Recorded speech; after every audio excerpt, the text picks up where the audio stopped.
Good morning. Always fun to see if the slides are going to work. Excellent. Okay. So this section is called New Models of Education, and I wanted to chat with you guys about the work that I've been up to. I've really been up to it for a long time, been in the classroom for 15 years, and over the last 18 months have been working on expanding a model of education that is very near and dear to my heart, and that is working with the school that I had spent the last 4 years teaching in. I'm going to set the stage with a little bit of information, which will be review, if you saw Will yesterday. And that's this idea of kind of the why do we come to school, what's the purpose of why we're here, and why do we feel that kind of tension and shift that so many traditional spaces are feeling. And it's this information deficit to information surplus. School used to be this thing where all of the information lived. I make the joke that my parents bought a set of encyclopedias the year I was born, and it was like the most decadent thing ever. I grew up in a very small town in a farm, and nobody had the information at their house. But I did, and it was very exciting. I started teaching in Kansas in 1997, and it was really at the advent of the internet and the wave of information. And we have so much of it floating around now that the school setting as being where the information was is really not it anymore. And so now what do we do when we have these kids and all of this access and all of this wonderful kind of potential in that reality? So it's this fantastic space to be in, and it feels a little terrifying and paralyzing all at the same time because we have the potential to be amazing. Whether or not we have the will to do it or the backing to do it is where we kind of come into trouble. We're settling for much less than we can get right now. One of the big moments for when people ask me about the model that I was teaching in was that it's project-based, and they said, well, what do you do about the test? And I said, well, here's the inside joke here, or what everybody needs to know, which is if you teach the test, you get to the test. But if you teach past the test, you get the test and this whole other thing, which is this really dynamic, wonderful environment that Dr. Jacobson spoke about earlier and others have shared with you, but right now we're settling for much less because we're stuck in this place, and it's where we need to move from. We are stuck in control and compliance, and we need to move to innovation and creativity. And that seems like a well-duh moment, except our schools are so stuck in the model of control and compliance is that when you actually try to propose something that is innovative and creative, the mentality around it, the structure that controls it is of control and compliance, and you're never going to get there. If you stay with the control and compliance idea, you're never going to get to innovation and creativity, and that is really a tricky place to be. So the model of schools that I've been working in is the Science Leadership Academy in Philadelphia. It is a couple buzzwords coming up here. Inquiry-driven, project-based, one-to-one laptop school. It's been in existence. This is its 8th year. The kids there refer to it as Season 8, as if we are a show. We kind of joke around about that. They're like, Season 8's about to kick off. We're like, you ready? It's going to be a good one. And it's been a really dynamic process. I was there for 4 years of it and have been completely immersed in the space with kids. And one of the, kind of big questions that says, how do we get an SLA, which is the acronym Science Leadership Academy, how do we get an SLA? And I'll say things like, well, it's a fairly unique space. It was developed in the city. It's a very, works in a number of different ways because it's urban, and try to demystify this idea that we can drop a school down somewhere, school in a box, and it work. I don't really believe in that, but what I do know is that there are a couple of core pieces to the structure and the framework that we've been able to kind of put together that I believe very strongly are in a functioning kind of modern look at what we can do with schools. And these are 5 of them. The idea of an advisory, our core values, a shared rubric, simple rules, and essential questions. And I'm going to go through each of those. So the first one is this idea of advisory and the ability to care both about and for kids. Especially at a high school, we kind of let go of this idea of the classroom teacher that takes care of a group of 25 to 30 children, and they stay with that person, and there is a natural kind of, environment of care around a group of students. And in the high school, we are about content, and we are much more serious than that, and we don't coddle the children, except they still are people that need to be an environment that cares for them. And we institute a 4-year advisory program, and you start with them in the 9th grade and you travel through with them to 12th grade. You meet these families, and we just did this last week. You meet these families in that space and you say, I am with your kid for the next 4 years, and we are going to get through all of this, and it's going to be awesome, and we're headed to college, and I'm your person. And doing that really allows this wonderful thing to happen between parents, school, and kid. There is a very specific structure around care, and it isn't something you just assume happens, you actually build in for that. Another piece of that are our core values, and these are the 5 we choose, and people will say, well, are those the 5 core values every school needs to have? No. I don't actually believe in that, but we believe in having some, and you knowing what they are. If you walk into school today, you ask the kids, what are the core values? And all of them can tell you what they are, and all of them can break down what that means, because it is an embedded part of the learning and the education that they're experiencing. Inquiry, letting kids pursue ideas and interests of their own in ways that you couldn't possibly imagine. Reflection for me as a professional was a huge part of this. You get kind of stuck in this pace in a school where you're racing all the time. There's so much content, and you have to get going, and you have to move through all this content that you lose the capacity for reflection. And it really is this phenomenally important step to understand the process of learning, and that is just cannot be understated, the importance of that. Functioning in a collaborative environment, these kids are constantly being asked to work in and out of groups, partners, different configurations, and work with people, not in isolation or in competition with, but in collaboration with. Research, pretty standard educational piece, but with the use of the laptops allows us to just let kids pursue interests, inquiry, and then go and do some deep research with that. And the final one is presentation, and our students spend a lot of time presenting their work. We have, and I'll speak a little bit about this in a minute, but each quarter they do something that's called a benchmark. It's a term out of the Philly system, and we just kept it. But what it's meant to be is the evidence of their learning over a quarter. They do one of these in each of their core classes. Each year they'll do about 20 of them. Over the course of the 4 years, there are 80 of them, and they will present them all. When you've done this a lot and you ask kids to present, you actually get a very interesting, polished, confident, and a much more ready-to-go kid into the world. Our kids sound a lot older than they are. I was once at a conference, and we'd brought students with us, and they were all sprinkled amongst the tables, and this group sat through an entire thing, and finally the man next to one of my students said, "Where do you teach?" And she goes, "I'm 15. I am a sophomore." And he was like, "Where's your teacher? We need to talk." It's this great moment where these kids are incredibly poised and well-spoken and know themselves well enough to understand this world. And so these are the core values that we function inside of. And then we have an assessment piece that's a little, there's a very simple part of it, but we have different layers of it. We all try to stay on the same page with the categories of an assessment piece when the kids do projects. So when they do a project, they will always be assessed by the same 5 categories. It's not, their time isn't spent gaming the system of what does this teacher want versus that teacher, and if I play that game that way, then I'll get the... We just stop that and have one set assessment.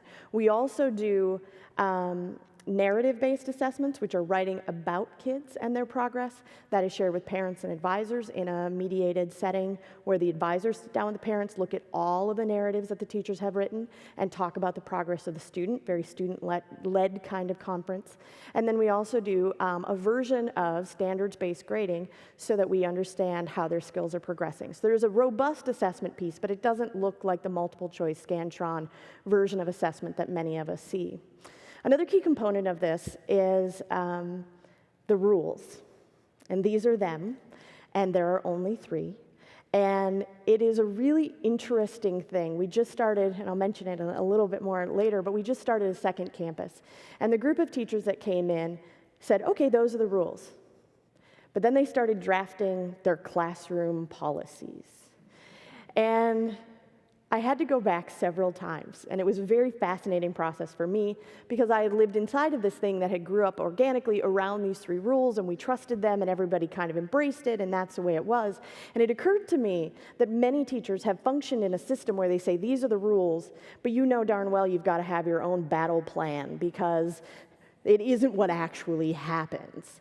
And this is actually what happens and the way we speak about it in school. And so you have to, as a teacher, trust the thing that it's going to be there. So when a teacher was frustrated about, well, I need a cell phone policy, and I'm like, no, you don't need a cell phone policy. If it's a problem, you can say, right now, you're not respecting this as a place of learning, and I really need you to think about what you're doing. Or, when anything happens, these 3 rules get us there, and it's just this language of respect and community that really drives the community forward. And it works because everybody is pulling in the same direction. One of the other key components is this idea of essential questions that threads through the curriculum. In the 9th grade, there is a set of essential questions and a theme. Each of the courses addresses that at some point throughout the course and tries to let kids not just look horizontally across what they're learning in a particular class, but pull vertically through their subjects to see the connections that happen through inquiry. When you approach learning like this, it no longer feels like these, different, silos that people live in or different distinct boxes, but there are these incredible permeable boundaries between the disciplines that students start to see very powerfully and can make these really interesting connections. So what does the learning look like when you have created these systems and structures that support this? And here are some of the qualities of that. One of the big ones is this celebration of student voice. If you are hearing in a classroom or in a school the voice of the teacher or the adults more than the voices of the students, as a general rule, that's a problem. You've got to figure out how to not only empower that, but actually allow them to use it, to direct the path of their own learning, to express what they're interested in, and to present what they've learned. Those are incredibly empowering moments. It's the kind of work that we need them to be doing, and it's something that's desperately missing in many of our schools. And then one of the other ones, and we've heard this a couple of times in the last 2 days, which is to emphasize the process as much as the outcome. Students can become incredibly savvy at understanding their own learning process when you stop and value it with reflection. For many of the students now, they have this online space that's a blog, technically, but where they can post their different large projects, and they post then, several paragraphs of writing about their process. What went well, what didn't go well, what struggles did you have, what would you do differently next time? And they've been writing this way since they were freshmen. And by the time that they kind of come around to the end of this thing, it's like this immense amount of maturity about their own learning process. So, we need the systems and structures of schools to change, and this is not easy. Starting from scratch, which is what we did at SLA, is the easier version of this. I will own that completely. Transitioning a traditional system like this is hard work, but there is no time to waste. Kids are vastly checking out of rote memorization and standardization as the way to learn. And then this is kind of the big piece, and this is where I simultaneously excite and terrify an audience, which is that we're never done again. The best we can hope for, and the thing that I know every single kid that I have taught needs, is the ability to adapt and change with changing circumstances. And that's the definition of resiliency. Getting a group of students able to reprocess what they've done, think about how their process fits around it, and then adapt with changing circumstances. That's the world we need the kids to move into. When we're done with them at 18 and say, have a great life, they got 60 years. We can't possibly teach them everything they need to know, but we can help them develop some very interesting skill sets around resiliency that allow them to adapt and change and grow, and it's what we all need. So you need to let go of the systems and structures that limit flexibility and embrace those that allow resilient, adaptive environments to thrive. And our schools are really stuck in that space between letting go of some of the systems and structures that limit flexibility and moving towards those that allow resilient, adaptive environments to thrive.